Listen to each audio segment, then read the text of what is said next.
I never said when you want to succeed as bad as you want to eat, because you can go 21 days, maybe 30 without eating. I never said when you want to succeed as bad as you want water.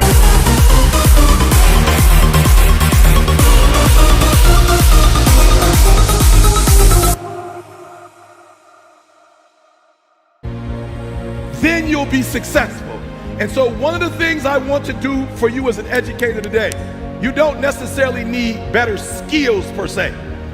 That's not what you need. But what some of you need is to go from 70% to 120%. Some of you need to go from 80% to 120%. The reason why I'm giving 120 is because your daddy's not in your life. The reason why I'm giving 120 is because your father's in prison. The reason why I'm giving 120 is because your mom is working 2 jobs. The reason why I'm giving 120 is because your grandma is raising you. The reason why I'm giving 120 is because you live in a community where education is not valued. So I don't care what you do academically, when you leave here, you can't go and get credit for getting A's. That in your neighborhood, in your community, nobody affirms you for reading at a certain level. Nobody affirms you for doing well on your ACT or your SAT. Where you come from, education is not affirmed.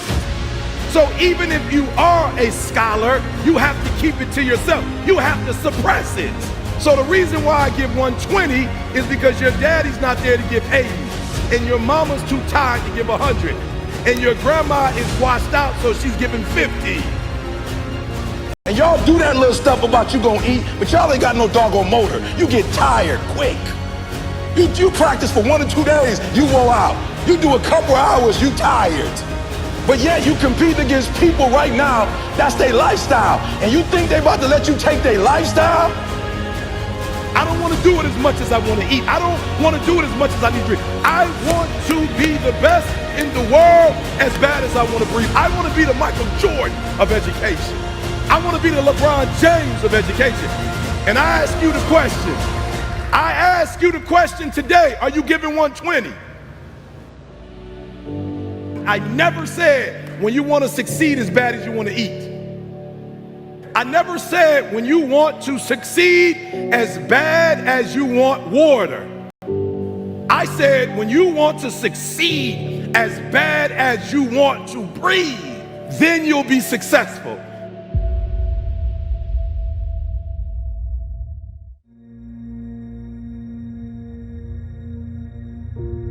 I told my professor, what happens if I fail? He said, what happens if you pass?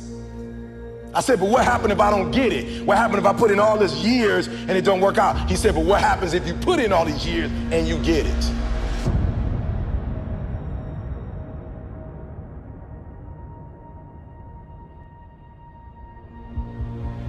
You got skill and you got will.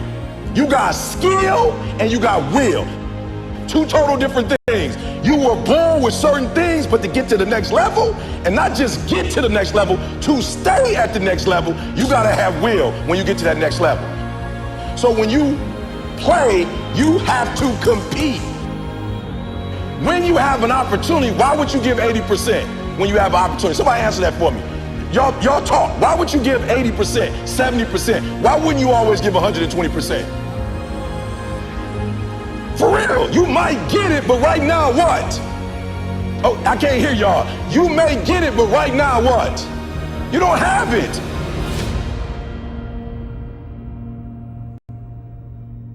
You have nothing to fear. Guys, you already overcame all kind of stuff.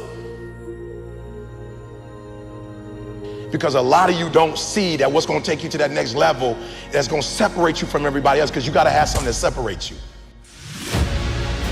What's gonna separate you from everybody else? Right? I don't know what that is for you, but just talk about it. When you hear my videos, one of the things you notice that separates me from everybody else, I don't do what in any of my videos? I don't curse. You've never seen me cuss before. You've never seen me drink before. You've never seen me smoke. I'm not against drinking and smoking, but my brand is I don't drink, I don't smoke. What are you gonna do to separate yourself? Like, I do things to separate myself from everybody else. The passion that I have when I speak, the grind that I have when I do what I do. What are you going to do to separate yourself? People you're not even gonna be hanging out with. All I wanna hear is eat. They grinding like they ain't never grind before. Johnny, I want to hear they out there handling that rock like E. They monsters, E. They like freaks out here, E. Like they going hard, E. That's all I want. What's some more stuff that's keeping you from doing what you're supposed to do? I love it.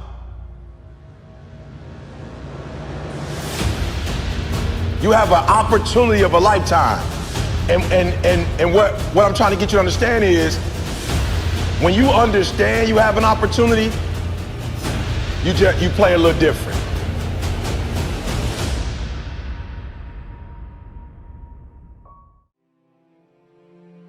I wasn't successful because of who I was. Like, and a lot of y'all, for real, here's what you gotta stop doing. You hold people to the fire when they don't do what they're supposed to do, but you give yourself a pass. Like, and you gotta stop doing that. Like, I see in this generation, people will let their kids get away with stuff that I know you wouldn't let nobody else's kid get away with. But sometimes when you're so close to something, you don't treat it you don't treat it real. Like, you give it a pass because it's your baby. But if somebody else was to get on your couch and do that, you'd have a fit. Or somebody. So what I had to start doing was saying, you gotta stop holding other people to the fire. You gotta hold yourself to the fire. And I realized that without a schedule, I was the one that was messing up my life. And I realized I needed a schedule because I wasn't the brand to get me where I wanted to go, if that makes sense. Like, that version of Eric Thomas would never make me a 1%er. I realized that. So when I sat down with Warren Buffett, 3 things that blew my mind. I never really realized where his money came from. So the first thing I did was I was like, yo, his money comes from investments. Well, what happened was, when he was 12 years old, his father gave him his first grand and let him make an investment. So I realized he's not getting up early in the morning just to get up in the morning. What he says he does is he reads. He doesn't just read books. That's not what he does. He reads financial reports. So this dude was telling me he read a financial report of General Motors in 1964. And I'm thinking, like, why would you be reading? It's 2014. He was reading the document, the financial, listen to me. He's a financial genius. What was he reading? Finances. For real, y'all be coming up to me like, yo, E, what you reading? Why? You trying to be a motivational speaker? You trying to be the next Martin Luther King? You trying to be the next Mother Teresa? Why are you trying to read what I'm reading? Like, what are you trying, like, you trying to impress somebody? Why are you reading what I'm trying to read if you're not trying to be me? He was not reading Mother Teresa. He wasn't reading about leaders. He was reading a financial report from 1964 General Motors. Why? Because General Motors had one of their successful financial years in 1964. And so he was looking for the clues of what were they doing specifically in 1964 that can be duplicated in 2014. That's what he was looking for. So a lot of you getting up early because ET get up early, but you getting up early for no reason. You just up early. So be careful that your routine is pointing to where you're trying to get to, and you're not wasting time. So I'm looking at Warren Buffett. He says he reads 6 hours a day. He reads financial documents 6 hours a day. That's the first thing he does, 7 days a week, 6 hours. But watch this, you go, ooh. When you read something for 6 hours times 7, that's 42 hours, right? That's 42 hours a week, right? I don't know how many hours that is a year, but guess why he makes the best financial decisions? Because all he's doing is financial stuff. That's, he putting in 10,000, 20,000, 40,000, 50,000 hours.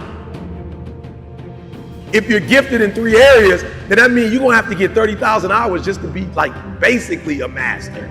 But what if you did one thing and got 30 hours of information in just that one area? You guys got 10,000 in 3 different areas. So while you got 10,000, I got 40, 50,000 in one area. What? Speaking.